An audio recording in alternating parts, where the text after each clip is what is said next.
The Raptors season officially ended last night with a miserable loss to the Chicago Bulls, somewhat fitting of this overall miserable season. What's up, everybody? It's JJ Buckets, and that's right, the Toronto Raptors got eliminated yesterday by a 10-year-old screaming at the free throw line. All jokes aside, we are here to talk about today why this is quite frankly probably one of the biggest off seasons the Raptors have had in recent memory. So with that being said, usual drill, like the video, helps the algorithm out a lot, truly appreciate it. If you're new here, subscribe to the channel as well. Plus, if you plan on doing any responsible sports betting in the near future, just make sure to check out the sponsor of today's video in the description below. So the Raptors had a 41-41 season. They ended up in the play-in. They ended up losing the play-in because their offense just completely fizzled down the stretch. Everything they were doing effectively, for whatever reason, they went away from, and the Raptors lost. The Raptors lost. The Bulls got back into the game. Zach LaVine got hot. Raptors couldn't make free throws, and we are now officially in the offseason, right? So there's a few reasons why this is honestly a massive offseason for the Toronto Raptors, and some of them might be obvious, some of them might be slightly less obvious. Let's talk about it. The obvious thing with this year's offseason is you got three guys that need to get paid, right? That's the one that I believe everybody's well aware of. You got Fred's contract, he's got a player option, he's probably going to decline. You have Gary Trent Jr.'s contract, he's got a player option, he's probably going to decline. And then you have Jakob Poeltl, who was just recently acquired, also needs a new contract. So you got three guys that are all going to need to get paid, and quite frankly, one or maybe even two of those guys probably won't. Like, let's call a spade a spade. Let's be completely direct about that. I don't think you're bringing back all three. And if you are, there's issues with bringing back all three for a multitude of reasons here, right? So the obvious thing with this offseason is those guys need to get paid. But then the following offseason, why what you do this offseason is so critical, the following offseason, you got Pascal Siakam's contract up. That's kind of big, right? You have OG's contract also with a player option. Also, if you believe the reports about OG and some of his unhappiness, probably one that's going to get declined. You got pretty much your entire core of what you're doing here. They're in contract situations, outside of Scotty, of course, who's still under team control for a little bit. They've got contract situations coming up either this offseason or next offseason, and it's gonna be that moment where you're gonna figure out who you want to keep around and who you don't, and how you recoup the value for the guys that you don't have any intention of keeping on this team, right? Because I think why a lot of Raptors fans, myself included, really expected them to make some sort of deal regarding the core at this year's deadline is you knew this was coming. You knew the contract situations were coming up. You knew quite probably that the Raptors couldn't retain everybody. And quite frankly, you saw the middling results that this current group together was giving you. So you figured something's got to give. Somebody's probably going to get traded. And then nobody did. So now we're moving into the offseason, right? And I think the easy answer for everybody is Fred VanVleet's gone, right? Like, Fred VanVleet wants to get paid. The Raptors probably aren't going to pay him. So then what, right? Because as much as I know it's been easy and for a lot of people fun to hate on Fred, he does have value to this team. He is by far the best pick and roll player on this team in terms of, you know, being the person that's at the top of it. Sorry, like, the language is escaping me at the moment for whatever reason, but he's that. He's also been, like, he's been inconsistent, yes, with his shooting, but how many better shooting options do you realistically have on this team? And there's been times for this Raptors offense, and yes, I understand there's been times that Fred has been really bad this season and in games, yes, but there's also been games where as soon as Fred steps off the court and the offense is left in other people's hands, it kind of looks really bad, right?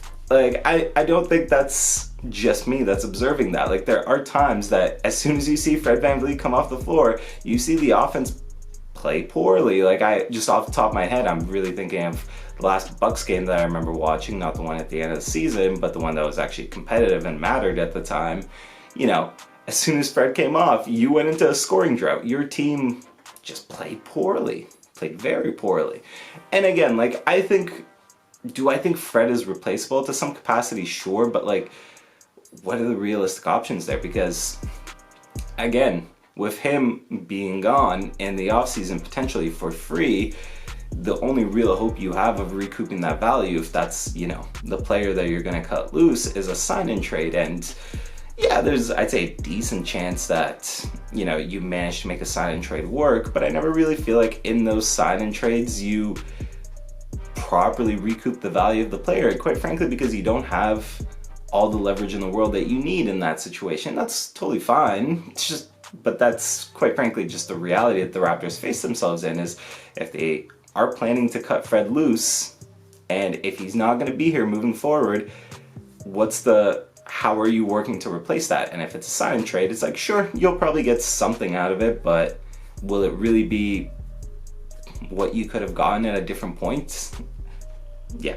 So like, obviously that situation is there. There's also the possibility, obviously, that they cut like somebody like Gary Trent Jr. loose. Now, I don't think that's gonna happen. I don't know how much realistically Gary thinks he's worth and he's gonna get paid, but if he prices himself out of Toronto, that is a very realistic possibility. But on the other end of things, I think Gary likes Toronto from any indicator that he's given on socials and such. So I think he's somebody that wants to be here. It'll just be a matter of that situation of whether the money makes sense. Jakob is, I think, the one that you have good confidence in the fact that he's probably going to be here. He's got a good relationship with Pascal, and if that's a player that you're probably hoping to keep moving forward, Jakob is in all likelihood a guy you're keeping around on this team. So that one I feel at least a little at ease about. But outside of this, obviously, the contracts of all these guys, which is huge, not only for this season, but what they do with guys that are, you know, having their time with Toronto potentially disrupted at the end of next season. There's a lot of questions there. But there's a few big questions around the team, but another big one is obviously probably the situation of Nick Nurse as well, right? So I do intend to give Nick Nurse his own full video at some point, so bear with me on that one. But just to touch upon it here as well, Nick Nurse's contract is also not too far from being up, and we've seen reports that maybe he's eyeing other situations elsewhere, right? And we've also seen reports that the Raptors might be eyeing different coaches as well. I mean, I know I'm not the only one that has seen that report about Ime Udoka potentially being linked to the Raptors. Like, there are things at work here. There are things going on, right? Like, there might be a coaching change in the near future, and you can argue whether or not that's a good thing based off the performances of the team to this point, right? Like, don't get me wrong, I have all the love and respect that I could possibly have for Nick Nurse. He was the championship winning coach, of course, for the Raptors when they won that title, but the results this season in particular, with the group of guys that you had and the talent that was definitely on this roster, you're concerned. You're at least slightly concerned or slightly questioning it. And look, this is not the video for which I discuss whether or not a coaching change is something that is needed on the team, but it's definitely a very realistic possibility that it is something that will happen, and quite frankly, something that could get addressed this offseason as well. Speaking of changes in the organization. So, the last point here is I'll kind of combine two. The NBA draft is going to be big for the Raptors. They're going to be in a big enough position to draft somebody that is of some real quality. So I think you really do want to take a look at, you know, a player that could probably help you in the near future, but also probably fits the Scottie Barnes timeline and could be somebody that's here for the foreseeable future as a running mate for Barnes, right? I think those players are there in the draft, and I look forward to covering them because, believe me, now that we're in the offseason, draft content is something that you'll absolutely get on this channel.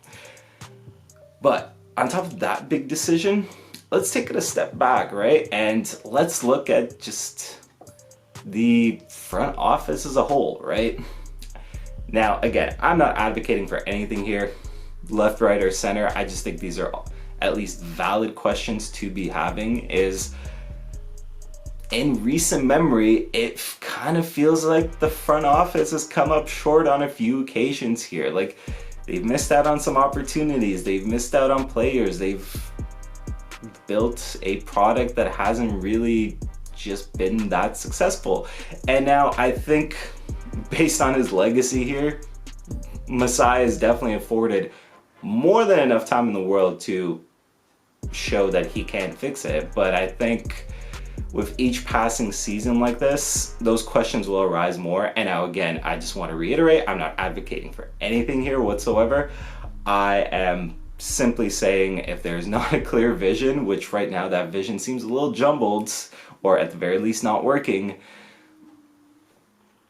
those questions are going to be asked, right? Like some people have described this offseason as like a legacy offseason for like Masai. I don't think it is. It's not that serious. Sorry, for Masai and Bobby. Don't think I'm leaving Bobby out of this. But yeah, I don't think it's quite that serious, but it definitely, this is a big offseason for them, and I think it'll matter moving forward. I think this offseason will be a really big one for the Raptors and the Raptors' future, so it'll be very interesting to see what happens, and it'll be very interesting to cover it. I think that's more or less been me for the day. Yeah, this wasn't really the type of video where I take an aggressive stance on something, just a little bit more of a roundup, I guess, in terms of what we are anticipating and looking forward to, so to speak, moving forward. Yeah. Other than that, folks, like I said, I've covered all my bases here, so I'm just going to reiterate the usual drill. If you're still watching this video, thank you. Hit that like button as well, because if you're still with me, I'd like to think you enjoyed it. So hit the like button, hit subscribe if you're new here and you enjoyed what you watched today. Other than that, folks, it's JJ Buckets. It's been real, and I will see everybody next time.